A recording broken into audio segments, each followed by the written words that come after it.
Assalamualaikum warahmatullahi wabarakatuh. Perkenalkan, saya Eka Indah Nurlaili, SPD MPD, selaku dosen pada program studi S1 Pendidikan Ekonomi Fakultas Ekonomika dan Bisnis Universitas Negeri Surabaya. Pada kesempatan kali ini, saya akan menampilkan proses perkuliahan pada mata kuliah Teori Ekonomi Mikro. Video ini akan saya gunakan sebagai salah satu syarat penyusunan dokumen pernyataan diri dosen dalam unjuk kerja Tridharma Perguruan Tinggi atau PDD UKT PT sertifikasi dosen gelombang 1 tahun 2025. Mata kuliah Teori Ekonomi Mikro ditujukan untuk mahasiswa program studi S1 Pendidikan Ekonomi pada semester 1 atau semester gasal dengan bobot 3 SKS. Pelaksanaan perkuliahan ini dilakukan dalam 16 kali tatap muka dengan rincian 14 kali pertemuan tatap muka dan 2 kali pertemuan untuk UTS dan UAS. Mata kuliah ini mencakup pada mahasiswa mempelajari tentang konsep dasar teori ekonomi mikro, yaitu masalah ekonomi, perilaku konsumen, permintaan dan penawaran, keseimbangan harga, elastisitas kebijakan harga pemerintah dan perilaku produsen dalam memahami cara membelajarkan. Kemudian perkuliahan dilakukan dengan pembelajaran case-based learning agar mahasiswa lebih aktif dalam proses pembelajaran. Luaran pembelajaran adalah mahasiswa mampu melaksanakan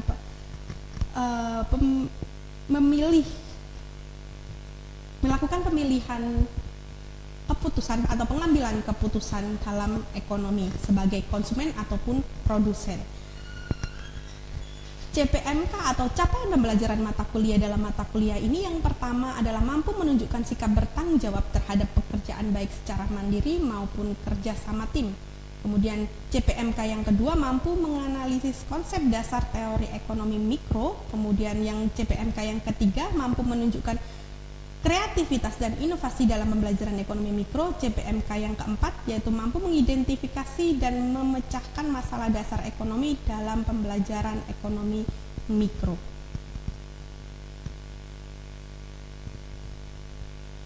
Tiga komponen utama pada mata kuliah ini adalah Delivery, Interaction, dan Assessment atau DIA. Delivery saya membagikan RPS dan materi pada Learning Management System, yaitu pada Sindik UNESA atau LMS yang dimiliki UNESA dan pemaparan langsung di dalam kelas. Materi disampaikan menggunakan media pembelajaran berupa PowerPoint dan buku ajar mahasiswa. Kemudian interaction, saya dan mahasiswa melakukan interaksi, diskusi dalam perkuliahan melalui diskusi dan tanya jawab dan juga tentunya melaksanakan refleksi dalam perkuliahan.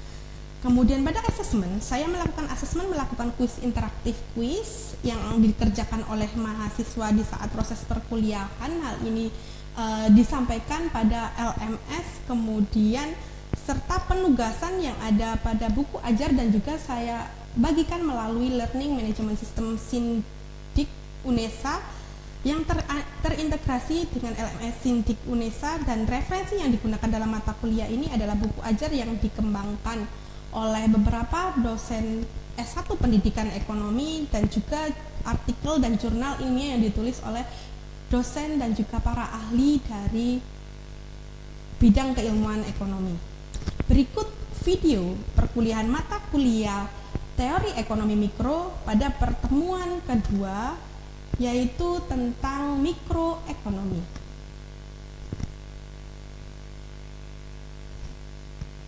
Berikut tadi adalah video proses perkuliahan pada mata kuliah Teori Ekonomi Mikro. Semoga bisa menjadi pertimbangan yang baik dalam penilaian sertifikasi dosen gelombang 1 tahun 2025. Akhir kata saya ucapkan terima kasih. Wassalamualaikum warahmatullahi wabarakatuh.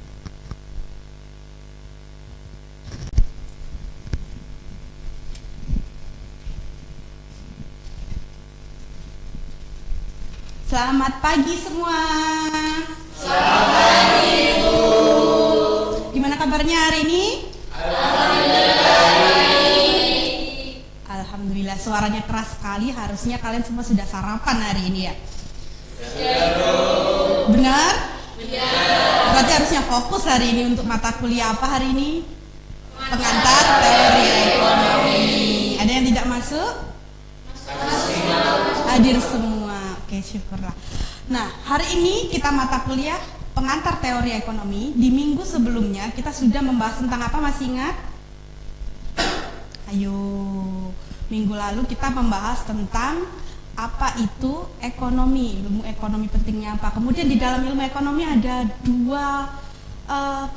dua konsep utama, yaitu makroekonomi dan mikroekonomi. Sebelum UTS kita akan fokus membahas tentang mikroekonomi yang akan kita mulai hari ini. Kemudian nanti setelah UTS kita akan membahas tentang makroekonomi. Masih ingat perbedaan mikroekonomi dan makroekonomi? Coba boleh angkat tangan kemudian sebutkan nama. Biasanya silahkan. Silahkan. Namanya siapa? Ya, saya Adita Eko dari Unit 029. Oke, tim 029. Silakan Mas Arjit. Ya, yang pertama mungkin menurut pemahaman saya, kalau mikroekonomi itu kita berbicara ke konteks yang lebih kecil, dia ke hubungan antara perilaku dari individunya di sebuah interaksi sama ada di perusahaan. Kalau yang makroekonomi itu secara agregatif, masuk ke pemerintah dan lain-lain. Begitu, Bu. Oke, terima kasih. Jadi perbedaan mikroekonomi dan makroekonomi ada di kata mikro dan makro. Seperti yang kita ketahui bersama, ketika kita membahas mikro berarti lingkupnya lebih kecil seperti yang disampaikan oleh Mas Arjit tadi, yaitu pada lingkup individu atau individu secara personal ataupun secara perusahaan. Kemudian ketika kita membahas tentang makroekonomi itu lebih agregat atau secara lebih luas. Artinya bukan hanya satu individu yang kita bicarakan di sini, tapi ada interaksi antara individu-individu yang dalam entah itu dua atau lebih perusahaan ataupun lebih dari satu individu sebagai konsumen ataupun sebagai produsen. Nah, pada kali ini kita membahas tentang mikroekonomi yang pertama. Microeconomy is a branch of economics that studies the behavior of individuals and firms in making economic decision. Nah, seperti yang disampaikan Mas Ardi tadi kan, membahas tentang individu ataupun satu perusahaan. Nah, tujuannya apa? Seperti yang kita bahas pada pertemuan pertama, yaitu tujuan ilmu ekonomi adalah untuk menentukan pilihan. Kenapa sih kita harus mempelajari ilmu ekonomi? Karena kita mempelajari ilmu ekonomi adalah untuk menentukan pilihan. Kita membuka mata saja sudah disuruh memilih kan? Kita bernafas saja sudah disuruh memilih. Nah, itulah kenapa pentingnya kita mempelajari ilmu ekonomi. Jadi sepenting itu loh ekonomi daripada matematika, ya kan? Lebih realistis kan ya? Kalau matematika buah jatuh dari pohon dihitung kecepatannya dan sebagainya. Itu untuk apa? Kita kan nggak butuh, yang penting buahnya jatuh bisa kita makan, udah cukup kan? Nah, sedangkan ketika kita mempelajari ilmu ekonomi, kita menentukan kita mau mandi dulu, ketika bangun tidur melek, kemudian kita mau mandi dulu ataukah mau buka HP dulu dan sebagainya, itu adalah ilmu ekonomi sudah kita praktekkan, sesimpel itu. Nah, jadi kenapa kita mempelajari ilmu ekonomi? Nah, kemudian dalam mikroekonomi ada yang namanya model teoritis. Para ekonom itu menggunakan model untuk menggambarkan kegiatan ekonomi. Meskipun sebagian besar model ekonomi merupakan abstraksi dari kenyataan. Jadi kenapa kita mempelajari ekonomi itu tadi? Semuanya yang kita pelajari itu nyata, real. Bukan hanya ilusi, ya kan? Kecepatan angin, kecepatan cahaya, kita kan tidak bisa melihat secara langsung. Tapi ketika kita mempelajari ekonomi, itu adalah suatu kenyataan atau real. Nah, kemudian kita butuh suatu model ketika kita mempelajari ekonomi. Kenapa kok harus ada model? Ada yang tahu? Ada yang tahu? Untuk mempermudah kita dalam menentukan pilihan. Harus dimodelkan. Kenapa? Karena abstrak tadi, abstrak tapi di dalam dunia nyata. Kemudian kita untuk menyelesaikan satu permasalahan abstrak dalam ekonomi, kita butuh permodelan untuk menyederhanakan abstrak tersebut agar kita dapat menentukan pilihan mana yang paling tepat. Nah, kemudian dalam menentukan model itu ada dua metode umum. Yang pertama ada pendekatan langsung dan pendekatan tidak langsung. Jadi kenapa di ekonomi kita tetap ada hitungan, terutama di mikroekonomi, karena variabel-variabel dalam ekonomi yang bersifat abstrak itu butuh kita modelkan agar kita bisa mengambil keputusan yang terbaik. Kemudian, kalian baru mendengar atau sudah pernah mendengar ceteris paribus assumption ketika SMA, iya kan? Apakah itu? Faktor lain dianggap tetap atau konstan? Dianggap tetap. Kenapa kok kita harus menganggap faktor lain itu tetap? Untuk mempermudah asumsi. Fungsi model tadi adalah untuk menyelesaikan masalah. Nah, kemudian di dalam ekonomi, bagian penting dalam model itu adalah asumsi ini. Kenapa kok kita harus percaya pada asumsi ini? Tujuannya adalah untuk menyederhanakan sesuatu hal yang rumit. Ketika kita berpikir, kemudian kita akan mengambil keputusan seperti halnya satu keputusan kalian hari ini berangkat kuliah atau tidak, ya kan? Tentunya hambatannya pasti malas mandi misalkan. Kemudian ada nanti kalau berangkat harus mengeluarkan uang untuk beli bensin dan sebagainya. Nah, variabel-variabel di situ kan ada banyak sekali, ya kan? Nah, ketika kalian akan mengambil keputusan, kemudian kalian memperhatikan semua variabel itu, tambah bingung ataukah kalian akan mendapatkan keputusan yang paling baik ketika variabelnya semua perhatikan? Tambah bingung. Nah, itulah tujuan utama kenapa harus ada asumsi ceteris paribus, untuk menyederhanakan sesuatu hal yang rumit, yaitu variabel-variabel dalam ekonomi yang sangat banyak itu tadi. Jadi kita bisa hanya fokus nanti ke kampus saya mendapatkan ilmu, menyederhanakan tujuannya ke kampus kan banyak sekali, ya kan? Nah, tapi kita ambil yang paling penting, yang lainnya kita anggap sama. Kemudian pengorbanan kita adalah yang paling utama, kita fokus pada pengeluaran untuk beli bensin misalkan, atau beli tiket kereta, atau beli apapun itu. Nah, jadi dengan menyederhanakan hal tersebut, menganggap faktor-faktor lain itu tetap, maka kita bisa mempertimbangkan pilihan itu dengan membandingkan keuntungan apa yang kita dapatkan tadi, mendapatkan ilmu, kemudian pengorbanan apa yang kita keluarkan. Nah, tujuannya yang pertama, asumsi mencapai kepuasan atau keuntungan maksimal. Setiap individu yang namanya manusia, tujuannya adalah untuk mencapai kepuasan. Nah, kepuasan itu adalah satu individu tujuannya di situ. Nah, fungsinya yang pertama, konsumen berusaha memaksimalkan utilitas atau kepuasan mereka. Kemudian perusahaan pun juga demikian, berusaha memaksimalkan keuntungan dan tentunya meminimalisir biaya. Nah, kemudian pemerintah juga demikian, kebijakan pemerintah berusaha memaksimalkan kesejahteraan publik. Nah, kemudian dalam mikroekonomi yang dibahas pada 3 pelaku ekonomi ini adalah individu-individu tersebut. Berbeda lagi ketika kita membahas tentang kebijakan moneter, kemudian dalam menentukan standarisasi harga dan sebagainya, itu sudah masuk ke topik makroekonomi.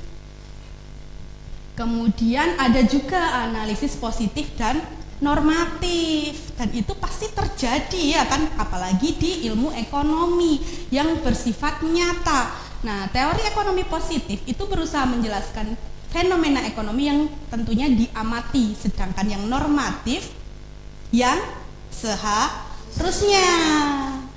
Ketika kita membahas teori ekonomi yang positif, itu berarti yang terjadi di lapangan atau terjadi di sekitar kita. Tapi ketika kita sudah membahas tentang normatif, itu kita harus membahas tentang pada hal yang dianggap ideal atau normatif, ya kan? Dan normatif itu tidak bisa selalu kita paksakan. Nah, inilah yang selalu membuat kenapa ilmu ekonomi berbeda dengan sejarah. Ada yang tahu? Ketika kita mempelajari ilmu sejarah, semakin lama teori yang ditemukan itu dianggap yang paling. Kalau ekonomi, bisakah demikian? Tidak, karena variabel dalam ekonomi itu ada pada diri manusia. Manusia kan terus berkembang, ya kan? Manusia sekalian ini Gen Z dengan saya milenial tentunya berbeda. Kebiasaan kita, kemudian cara berpikir kita, cara kita mengambil keputusan kan juga berbeda. Nah, ilmu ekonomi perkembangannya ada di sana dalam menentukan pilihan pengambilan keputusan. Jadi sehingga ketika ada ilmu terbaru atau update dalam ekonomi, itulah yang dianggap yang paling benar, bukan yang bukunya dari tahun 95 dan tahun 2025. Yang kita pilih adalah yang 2025. Yang 95 apakah boleh digunakan? Boleh, itu sebagai dasar kita untuk menganalisis atau sebagai dasar kita untuk merujuk bahwa 2025 ini loh ada sesuatu hal dan fenomena terbaru dari ekonomi yang lebih relevan pada saat ini.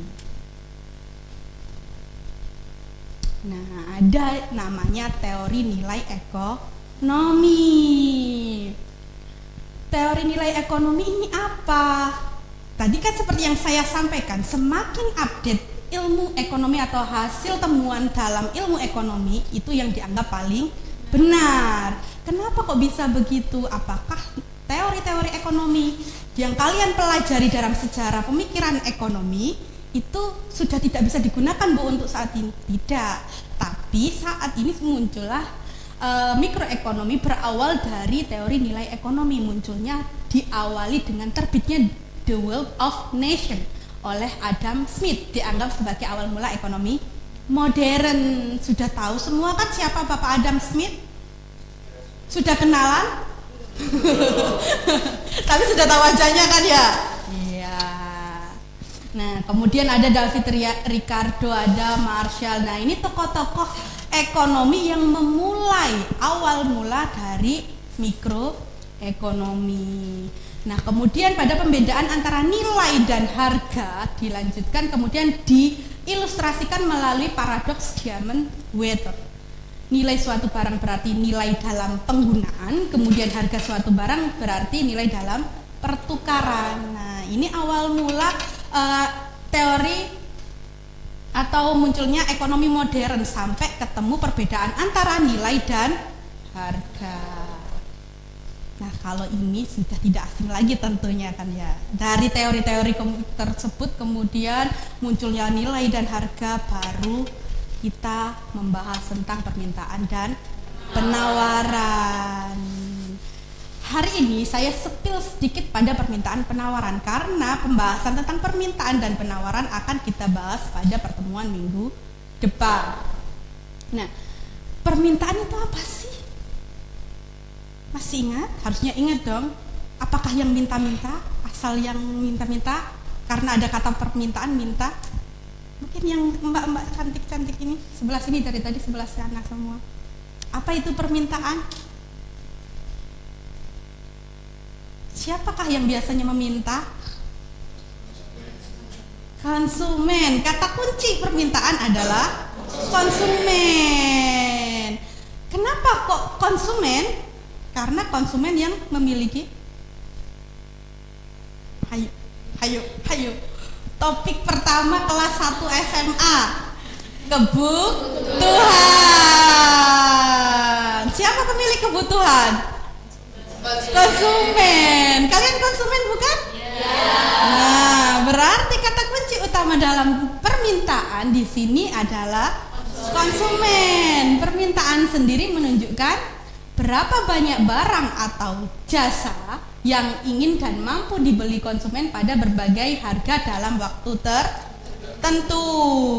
Jadi kata kunci pada permintaan adalah konsumen. Apakah produsen berperan pada permintaan? Ya, kenapa? Karena yang menyediakan barang atau jasa. Nah, itu yang menyediakan jasa dan barang. Sedangkan yang kita bahas adalah permintaan.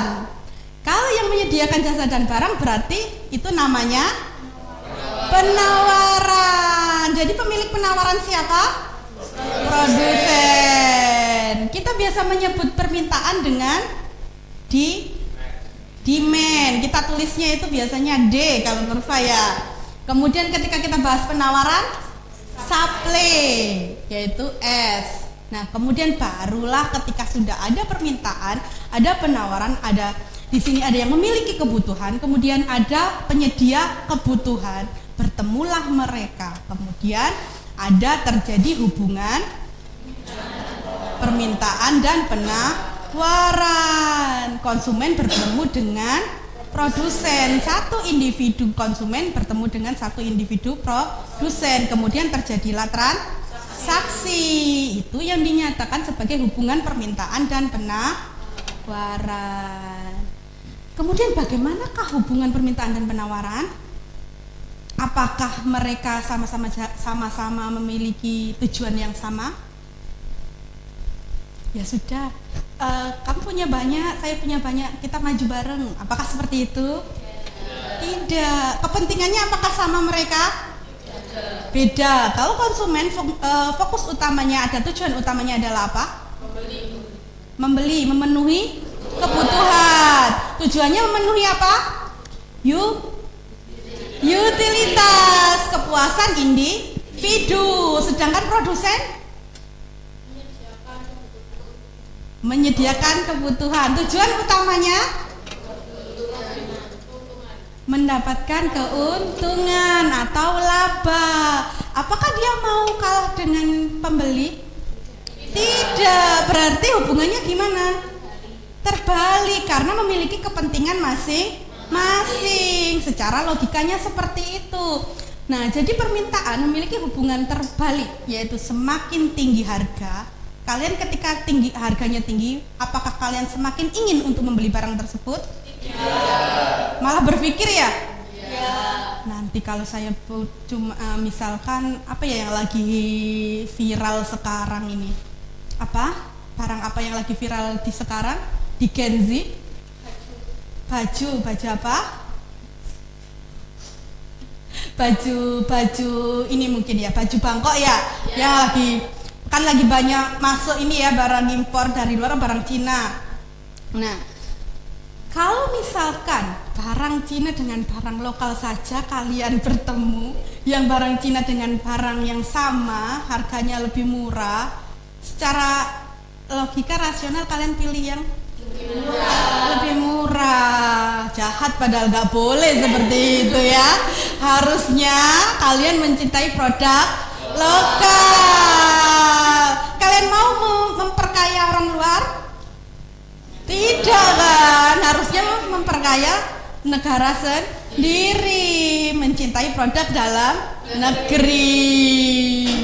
Padahal meskipun barangnya sama, tapi harganya berbeda. Ya kan, banyak sekarang barang-barang Cina yang masuk itu harganya jauh lebih murah. Makanya kenapa di DC ini lagi sepi, ya kan? Nah, jadi harus sebenarnya yang perlu kita tingkatkan untuk menolong negeri kita sendiri adalah apakah dari pemerintah dulu? Tidak, tapi dari masyarakat atau individu masing-masing. Jadi ramaikanlah DTC ya guys ya. Jadi logikanya, secara rasionalnya memang sebagai seorang individu kita akan lebih prefer untuk memilih harga yang lebih murah. Nah, kemudian apakah penjual mau menjual barangnya itu dengan harga yang paling murah? Tidak. Kenapa? Ketika dia menjual harga barangnya pada titik harga terendah, keuntungannya sedikit apa banyak? Sedikit. Nah, sehingga kenapa hubungannya itu terbalik? Karena permintaan atau konsumen itu menginginkan harga yang murah, kemudian produsen menginginkan harga yang tinggi. Semakin tinggi harga, dia akan mencapai barangnya itu lebih banyak, harus terjual lebih banyak.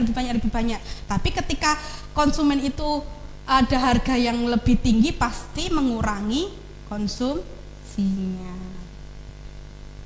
Nah, kemudian karena hubungannya terbalik, maka muncullah yang namanya keseimbangan pasar. Lah, apa fungsi keseimbangan pasar itu? Adanya kesepakatan antara penjual dan pembeli, lebih tepatnya permintaan dan penawaran. kita sebutnya biasanya dengan equilibrium.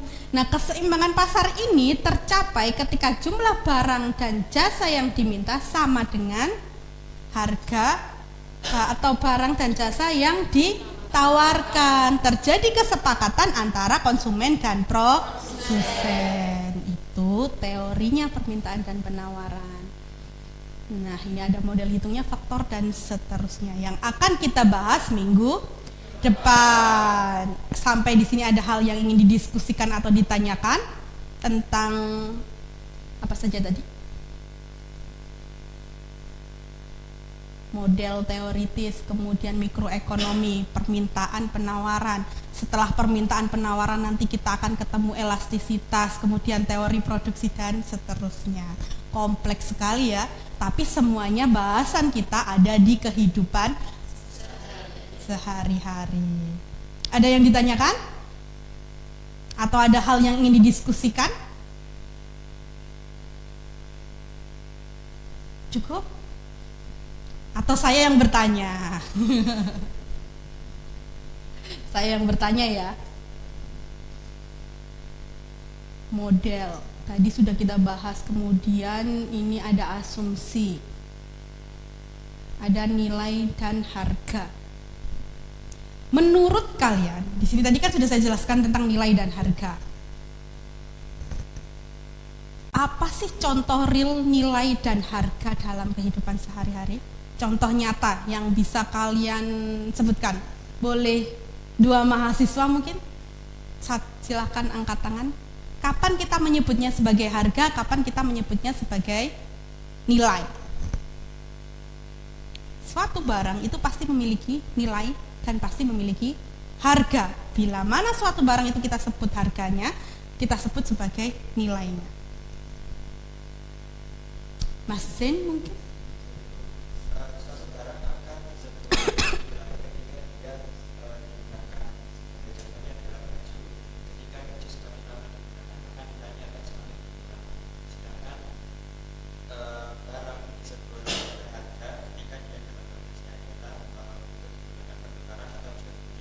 Contohnya baju ketika dia diberikan dengan orang lain dengan menggunakan itu, maka hal tersebut disebut. Oke, satu lagi. Siapa? Boleh angkat tangan? Mbak Sana mungkin? Mungkin kalau dingin itu mungkin kalau dingin sama water. Kalau water kan air itu. Kalau water itu lebih berguna bagi kita mungkin dengan harganya yang murah. Tapi kalau emas atau logam atau apapun itu harganya lebih mahal. Tapi dia itu mau karena harganya mahal. Tapi kalau Secara penggunaan cuma untuk berbias. Oke, jadi semuanya jawaban adalah benar ya. Nah, kemudian hubungannya dengan paradoks diamond dan water itu tadi di sana benar seperti yang di-spill oleh Mbak Sana. Air itu berguna nggak untuk kita? Sangat berguna ya. Berarti kita menyebutnya dia berharga atau bernilai? Bernilai. Kenapa? Karena kalau tidak ada air kita bingung ya kan? Bahkan kita tidak bisa hidup ya kan, kita kan butuh air untuk cairan asupan tubuh kita. Kemudian diamond itu berharga sekali, harganya mahal ya kan. Kenapa kok bisa mahal? Karena dia susah mendapatkannya, sedangkan air mudah melimpah. Jadi semakin langka suatu barang, maka kita bisa menyebutnya semakin berharga. Sehingga kenapa ketika ada kelangkaan, harga barang semakin naik. Hubungannya ada di sana. Cukup? Tidak ada pertanyaan lagi? Cukup. Tugas kalian untuk minggu depan silahkan dibagi kelas ini menjadi 3 kelompok. Mau bagi sendiri apa saya bagi? Bagi sendiri. Nanti silahkan untuk menyusun materi tentang permintaan dan penawaran, elastisitas dan teori produksi. Kemudian minggu depan minggu depan masih saya yang mengisi, baru minggu depannya kalian mempresentasikan hasil diskusi kalian. Jangan lupa dilengkapi dengan contoh atau contoh real di lapangan. Jadi tidak hanya materi yang kalian sampaikan, tapi berikan studi kasus di lingkungan kalian. Sudah cukup untuk hari ini? Cukup. Terima kasih untuk pertemuan hari ini. Semoga apa yang kita pelajari hari ini bisa bermanfaat untuk diri kita, lingkungan kita, dan bahkan untuk negara. Saya akhiri. Assalamualaikum warahmatullahi wabarakatuh. Waalaikumsalam.